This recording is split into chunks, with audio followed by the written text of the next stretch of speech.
In the hushed, polished world of the conservatory, sound was everything. It was a currency, a weapon, and a prayer. And from behind the closed door of practice room 7, a new kind of sound was spilling into the corridor. It wasn't the thundering, perfect storm of notes that usually echoed through these halls, the kind that won competitions and impressed stern-faced judges.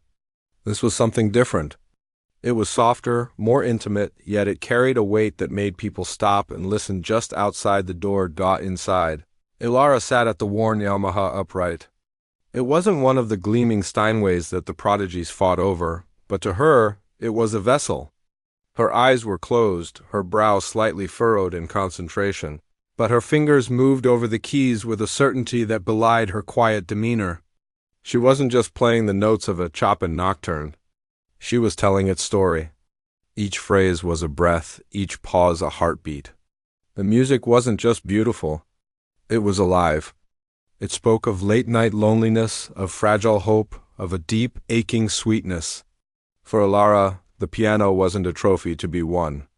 It was a friend she had known since she was a little girl, a confidant in a house that was often too quiet. She had learned on an old, out-of-tune piano in her living room.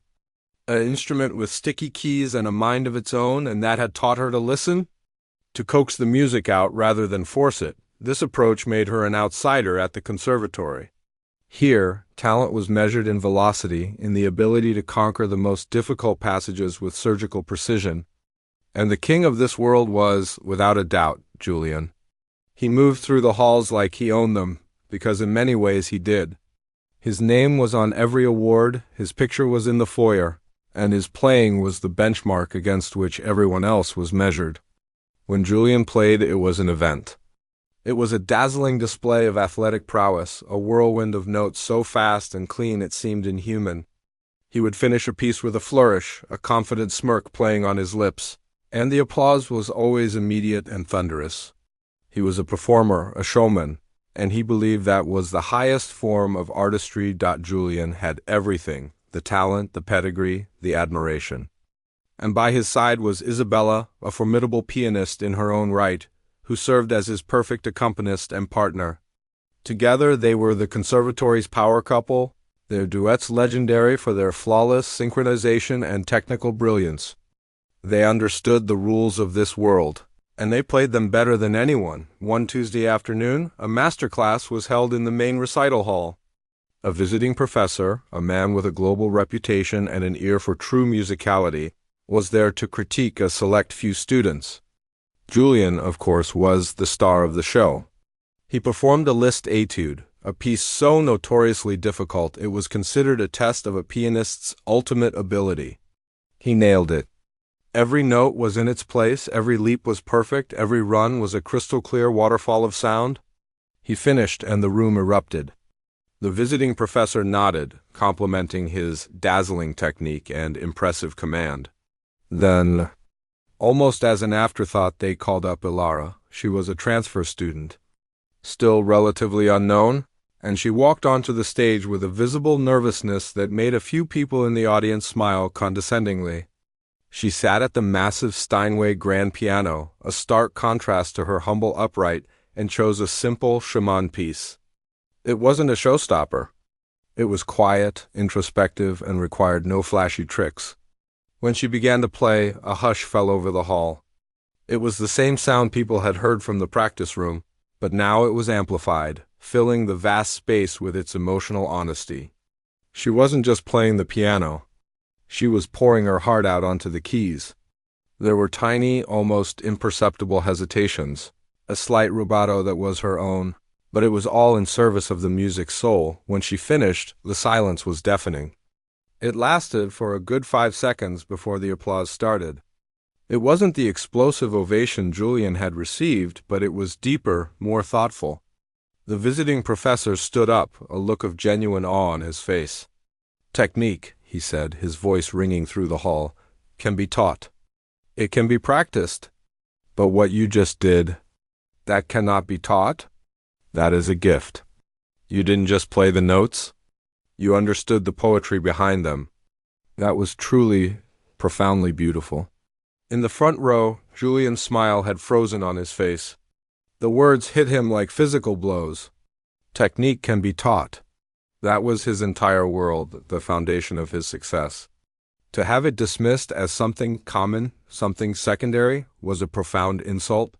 He watched as the professor continued to praise Ilara, his face growing hotter with every word. He saw the way other students were looking at her now, not with pity, but with a new kind of respect. He saw his own spotlight dimming. Later that evening, the polished wood of the conservatory felt cold and unforgiving. Julian paced back and forth in a large, empty practice room, his agitation filling the space. Isabella sat on a bench, watching him. "He's an old fool," Julian finally spat out, stopping his pacing. "What does he know? He's just trying to be different, controversial." Isabella didn't answer right away. She had heard it too. The difference in Ilara's playing. "Julian, the students are talking. They're calling her the soulful one? Soulful?" Julian laughed, a harsh, humorless sound. "It's a gimmick. A trick for people who can't actually play. She's hiding her technical weaknesses behind all that feeling," he said the word, feeling like it was something dirty. "Maybe," Isabella said softly, though she didn't sound convinced. "But it's working. People are listening." Julian stopped and looked at her, his eyes hard as flint. They need to be reminded what real talent looks like. What real power sounds like. This little storyteller is cheapening everything we've worked for. He walked over to the piano and slammed his fingers down on the keys, a dissonant, angry chord that echoed in the room. "We're going to challenge her," he said, his voice low and dangerous.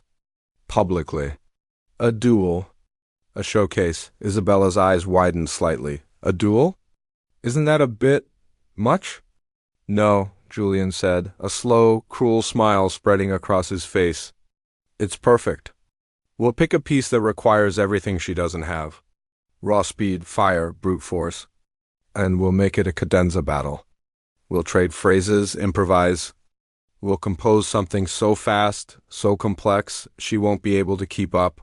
She'd be exposed in front of everyone." He turned to Isabella, his eyes gleaming with the thrill of the coming battle. "They think she has soul? We'll show them what happens when soul meets genius. We'll humiliate her so badly she wished she never even set foot in this conservatory. We need to make a statement, Isabella. We need to protect our world." Isabella looked at the raw ambition and jealousy in his face, and for a moment she felt a flicker of doubt. But it was quickly extinguished. Their world was worth protecting. They were the best, and they would do whatever it took to prove it. She nodded, her expression hardening. "Okay," she said. "Let's plan the trap." The days after the master class felt different in the echoing halls of the conservatory. The air seemed to crackle with a new, unspoken tension. Ilara felt it most of all. It was in the way some students would now nod at her in the corridors, a quiet, knowing look in their eyes, while others would turn away, whispering behind cupped hands. She was no longer invisible. She had been seen, and with that visibility came a strange, heavy pressure she had never asked for. She just wanted to play her music, to disappear into the stories the keys told. But now she felt like she was constantly on a stage she never wanted to step onto. It was on a Wednesday afternoon. As she was gathering her sheet music by the large windows that overlooked the city park, that Isabella appeared. She moved with an easy grace that Ilara could only admire, a confidence that seemed to be woven into her very being. She smiled, but the smile didn't quite reach her eyes. It was the kind of smile you see on a magazine cover, perfect and polished, but holding no real warmth. "Ilara, right?" Isabella began, her voice smooth as silk. "I'm Isabella. I just wanted to say how beautiful your playing was the other day. The professor was right, it was very poetic." Ilara felt a blush creep up her neck. She was never good at taking compliments. "Oh, thank you. I was just trying to feel the music." "Exactly," Isabella said, her tone dripping with an understanding that felt strangely false. "And that's what we need more of around here. Real artistry. Not just technical exercises." She let that last part hang in the air, a subtle jab that Ilara almost missed. In fact, Isabella continued, leaning in slightly as if sharing a secret, Julian and I were talking, and we think it would be amazing to do a little showcase. Just for the students. A friendly competition, to celebrate different kinds of talent. A head-to-head performance. Ilara's heart skipped a beat. A competition?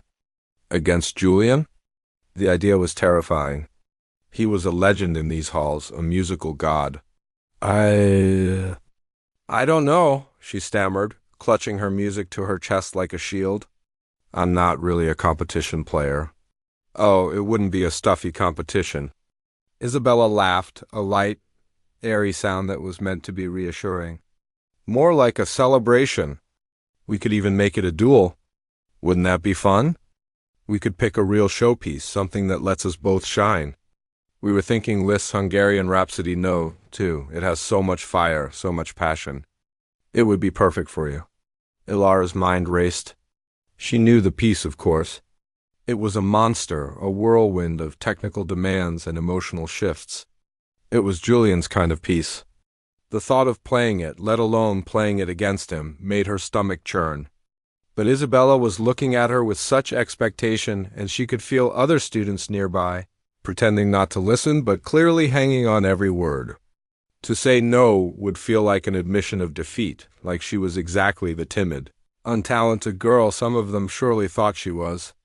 She would be proving Julian right. And the best part, Isabella added, her eyes gleaming with a predatory light Ilara couldn't see, is that we could end with a cadenza battle. We'd trade improvised phrases right there on stage. Just pure, raw music. A real conversation. That was the final nail in the coffin. An improvised cadenza battle?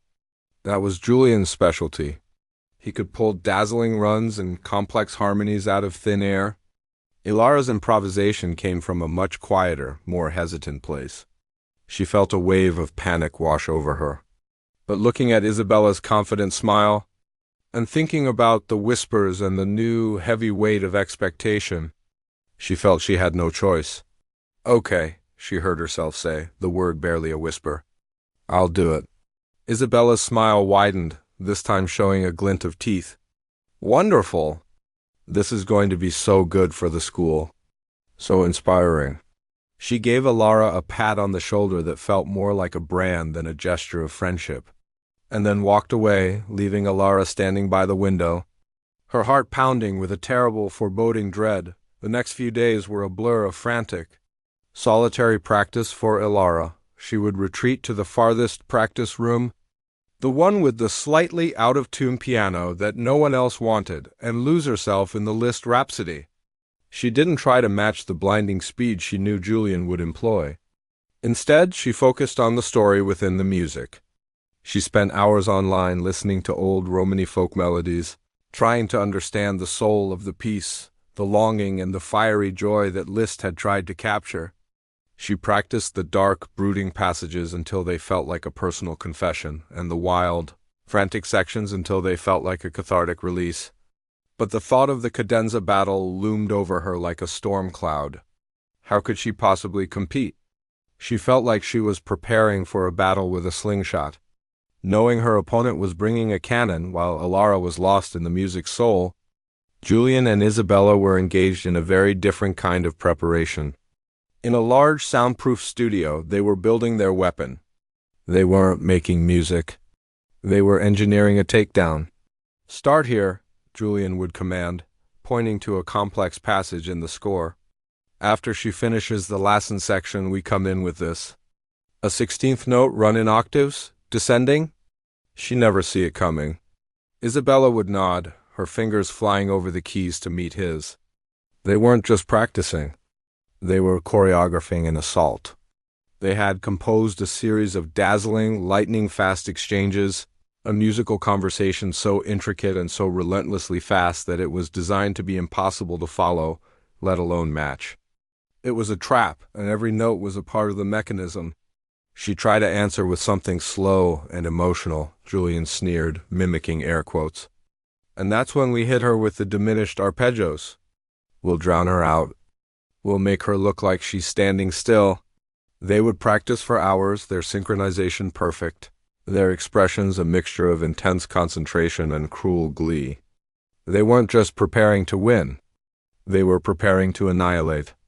They saw it as a righteous act, a necessary correction. Ilara, with her gimmicky emotion, was a threat to their world.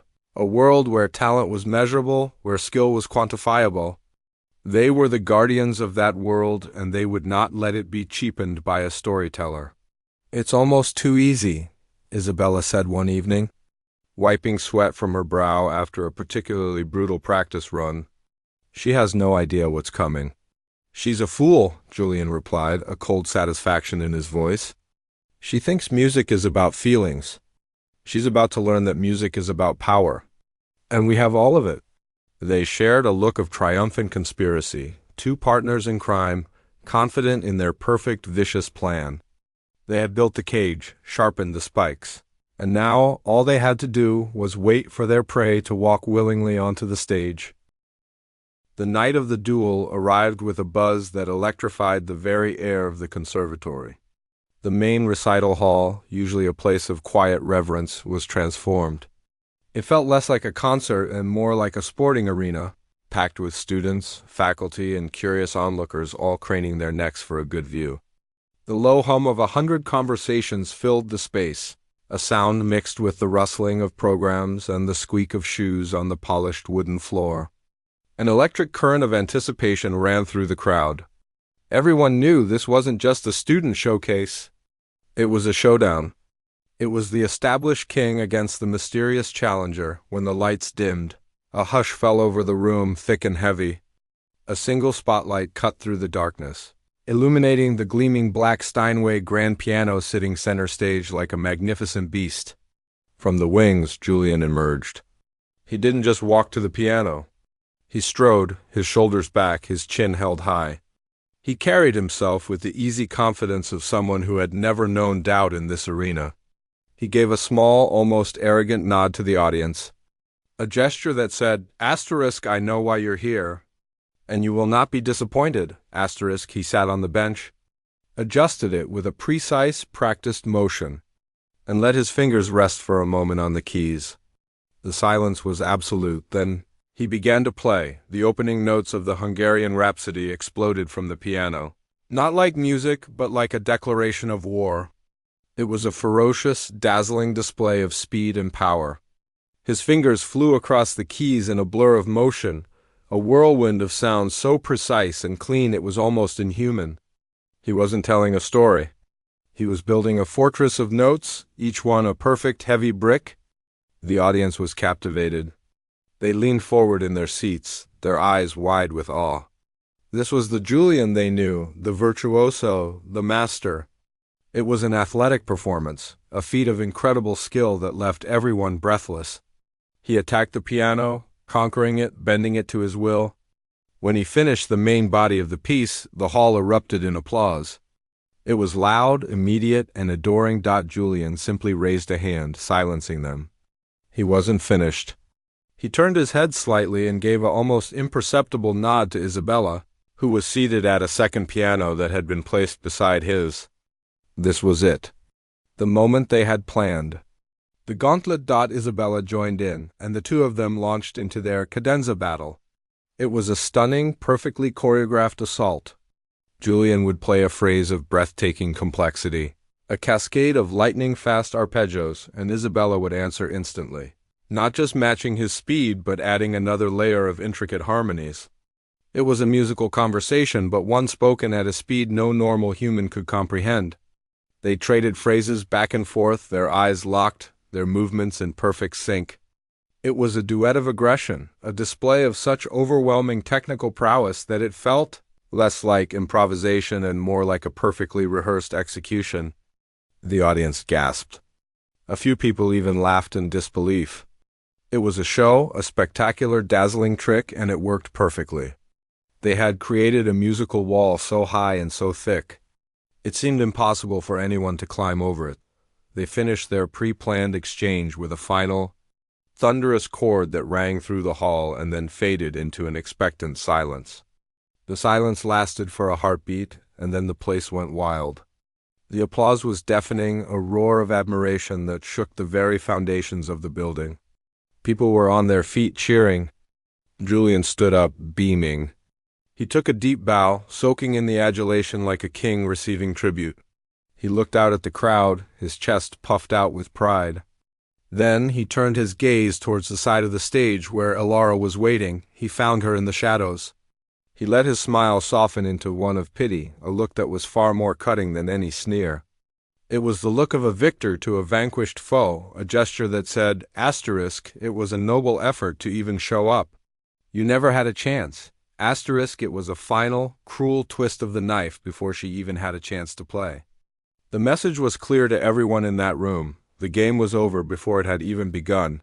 And then, it was her turn. The walk from the wings to the center of the stage felt like the longest journey of her life. The single spotlight that had seemed so powerful on Julian now felt like a harsh, interrogating light exposing every ounce of her nervousness. The roar of the crowd had died down, replaced by a murmur of curiosity. She could feel hundreds of pairs of eyes on her, scrutinizing her, judging her. The polished Steinway, which had looked like a majestic beast under Julian's command, now looked like a monster ready to devour her. She felt impossibly small in its presence. She sat on the bench, its smooth, cold leather doing little to calm the frantic beating of her heart. The silence in the hall was no longer anticipatory. It was heavy with the weight of Julian's performance. It was a silence filled with expectation, but not the kind that hoped for a miracle. It was the kind of silence that waits for a car crash. She could still hear the ghost of his notes, the blinding speed, the cold perfection. She could see his pitying look burned into her mind. A knot of dread tightened in her stomach. How could she possibly follow that? How could she compete with a hurricane? She placed her trembling fingers on the keys, the cool ivory a small, familiar comfort in a sea of overwhelming pressure. She took a single, deep breath, closed her eyes for just a second, and prepared to face the music. For a long moment, the only sound in the vast hall was the soft hum of the lights and the quiet rustle of a program page turning. Elara sat at the piano, a small, still figure in the pool of harsh light. Her fingers, which had been trembling, now rested on the ivory keys with a strange calm. She wasn't looking at the audience, or at Julian, or at Isabella. Her eyes were closed, as if she were trying to block out the world, to find a quiet space just for herself and the music. The silence stretched on, becoming heavy, almost awkward. A few people in the audience shifted in their seats. Julian, still standing near his piano, allowed a small, satisfied smirk to touch his lips. He thought she was freezing. He thought the pressure had crushed her. He thought she was about to stand up and walk away in defeat. Then she began to play. The first notes were so quiet they were almost a whisper. They were not the aggressive, crashing chords that Julian had used to seize control of the room. They were soft, questioning, full of a gentle sadness. It was the complete opposite of what everyone was expecting. A few students in the back row exchanged confused glances. This wasn't a duel. It was a lullaby. Isabella leaned over to Julian and whispered something, and they both smirked. Their plan was working perfectly. By not even trying to match his power, Elara was making herself look weak, timid.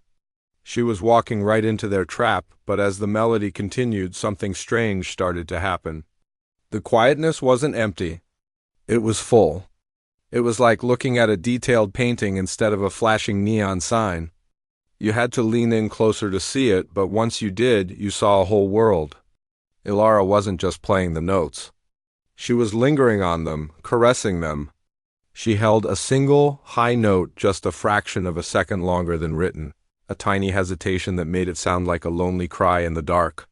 Then she would rush the next few notes like a sudden, panicked thought. Her playing wasn't perfect in the way Julian's was. There were tiny imperfections, a human touch that made the music feel alive and breathing. The murmuring in the audience began to die down. The restless shifting stopped. People found themselves leaning forward, not out of boredom, but out of a growing fascination. They were being pulled into the story she was telling. It wasn't a story of a warrior conquering a fortress. It was the story of a heart breaking and mending, of a quiet hope flickering in the darkness. The music was no longer just sound. It was a feeling, a shared, intimate experience. An old professor in the third row, who had heard thousands of students play this piece, slowly closed his eyes, a look of deep reverence on his face. He wasn't just hearing the Liszt Rhapsody, he was hearing it sold. Julian and Isabella's smug smiles began to fade. They could feel the atmosphere in the room changing. The energy was no longer with them. The audience, which had been their adoring army just minutes ago, had switched allegiance. They were now Ilara's congregation, hanging on her every note. A flicker of panic went through Julian. This wasn't supposed to happen. She was supposed to fail, not captivate them. He looked at Isabella, and for the first time he saw a hint of uncertainty in her eyes. Then, Ilara reached the part of the piece where the cadenza battle was supposed to begin. This was their moment. This was the trap they had so carefully set. Julian and Isabella tensed, ready to spring their pre-rehearsed assault of blinding speed and impossible complexity. They expected her to try and fail, to stumble over her fingers in a pathetic attempt to keep up, but Ilara didn't play fast. She didn't even try. Instead, as the music swelled to its peak, she did something completely unexpected. She let the familiar Liszt melody fade into the background, and from it she began to weave a new, simple tune. It was a haunting, melancholic melody, ancient and full of a deep, aching beauty. It sounded like a folk song, a voice from a distant past, a song of wanderers and forgotten lands. It was the original Romany theme that Liszt himself had heard and used as the heart of his Rhapsody. It was a piece of musical history that most students only read about in textbooks. It was a secret hidden in plain sight. Julian's mind went blank. He stared, his fingers poised over his own keys, completely frozen. He had no idea what this was. His entire plan was based on speed, on a game of one-upmanship. But Ilara wasn't playing his game. She had changed the rules completely. She wasn't trying to outplay him. She was outthinking him. She was revealing a depth of musical understanding that went far beyond his technical gymnastics. He had spent hours practicing how to play the notes faster than anyone else. She had spent hours understanding why the notes existed in the first place. The audience was spellbound. They didn't know the name of the melody she was playing, but they could feel its authenticity, its raw, emotional power. It was as if she had peeled back the layers of the famous piece to show them its true, beating heart. The silence in the hall was now profound, a sacred space filled with this beautiful, sorrowful sound. Isabella looked at Julian, her face pale with shock. Their trap had not just failed, it had been turned against them. In trying to expose Ilara's technical weaknesses, they had given her the perfect stage to expose their own artistic shallowness. They were technicians and she was an artist. The realization hit them both like a physical blow. This was not a mistake. This was a catastrophe. Elar let the ancient melody sing for a few more moments, her fingers dancing over the keys with a quiet confidence that was more powerful than any thundering chord. Then, gently, she began to weave the Liszt theme back in, blending the two together in a seamless, breathtaking tapestry of sound. She wasn't just playing the piano anymore. She was having a conversation with history itself. She finished not with a crash, but with a single, soft chord that hung in the air like a final, whispered word. It resonated in the perfect silence, a sound so full of meaning it seemed to contain the entire story she had just told. And then she lifted her hands from the keys and sat there, her head still bowed as if in prayer. The stage was hers, but she had conquered it not with a roar, but with a whisper that had silenced the world. The final chord didn't just fade. It seemed to dissolve into the very air of the hall, leaving behind a space that felt both empty and completely full. For 5, maybe 10 seconds, no one moved. No one breathed. It was a silence so profound it was a sound in itself, a shared, sacred moment where hundreds of people were held captive by the ghost of a melody. Ilara remained with her head bowed, her hands resting limply in her lap, still lost in the world she had created. The single spotlight illuminated her, making her look like a statue carved from quiet dignity. Then, from the third row, The old professor slowly rose to his feet. He didn't clap. He just stood there, his hands clasped in front of him, his face a picture of deep, unshakable respect. His simple act was a catalyst. A student in the front row saw him and stood up too. Then another, and another. It wasn't a wave. It was a slow, creeping tide of realization, and then it broke. A single person began to clap, a slow, deliberate sound. It was joined by another, then another, until the slow clap built into a thunderous, overwhelming roar. It wasn't the polite, appreciative applause Julian had received. This was something raw and primal. It was an explosion of emotion, a release of the collective awe that had been building in the room. People were on their feet shouting, "Brava!" and "Amazing." Their faces flushed with excitement. Some had tears in their eyes. They weren't just applauding a performance. They were paying tribute to a revelation. They had come to see a duel, a fight for supremacy, and instead, they had witnessed something far more rare. They had seen the truth. In the middle of this maelstrom of sound stood Julian and Isabella. The wall of applause hit them like a physical force, pushing them back, isolating them in their own small, miserable bubble of failure. Their faces were pale, their confident masks shattered and lying in pieces at their feet. Julian stared at the stage, at the girl who was now slowly rising to her feet, and his mind was a complete blank. He couldn't process it. His plan had been perfect, his weapon unbeatable. How could he have lost? And not just lost, but been so utterly, completely dismantled. He hadn't been outplayed. He had been educated. He had been shown that his entire kingdom, built on speed and precision, was just a small, lonely corner of a much larger, more beautiful world. The sound of the crowd cheering for her was the most humiliating sound he had ever heard. It was the sound of his own irrelevance. Isabella looked at Julian, and for the first time, she saw not a prodigy, not a king, but a scared, arrogant boy who had been proven wrong. Her own part in the scheme now felt petty and cruel. She saw the way the audience looked at Ilara, with a kind of reverence, and then she felt their eyes flicker towards her and Julian, no longer with admiration, but with a cold, uncomfortable pity. They were no longer the power couple. They were the villains who had been defeated by the hero. She felt a flush of shame crawl up her neck, and she wished the floor would open up and swallow her whole. Ilara finally opened her eyes. The roar of the crowd seemed to pull her back to reality. She looked out at the sea of standing, cheering people, and a look of pure, innocent confusion crossed her face. She wasn't expecting this. She hadn't played for applause. She had played to quiet the storm inside her, to share a story she felt needed to be told. She gave a small, almost shy smile and offered a simple, humble bow. It wasn't the grand, sweeping gesture of a conqueror, but the quiet nod of an artist grateful for the chance to be heard. Then, without a word, she turned and walked off the stage, disappearing into the wings, leaving the thunderous applause to fill the space she had just vacated. The walk back to the quiet practice rooms felt like a dream. The sounds of the hall faded behind her, replaced by the familiar, comforting silence of the corridor.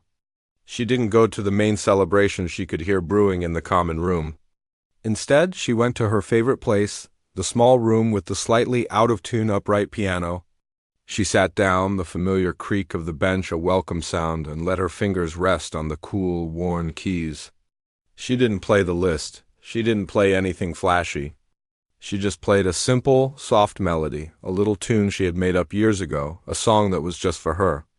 The duel was over, but the music remained, and that was all that had ever really mattered.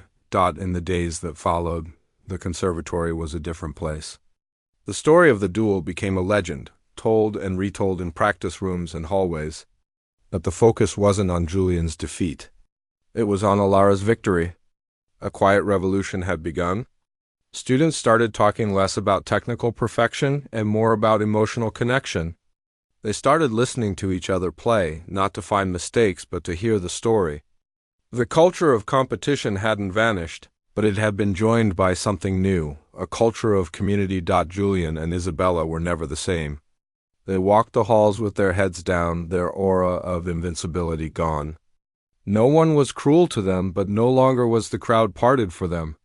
They had become just other students. Julian still played with stunning speed, but now it sounded hollow, empty. People would listen, but they no longer felt the awe they once did. They were just waiting for the feeling, for the soul, and it never came. Their big mistake wasn't just planning to humiliate her. It was believing that music was a weapon, when in truth it was a language. And they had just been schooled in grammar by a true poet.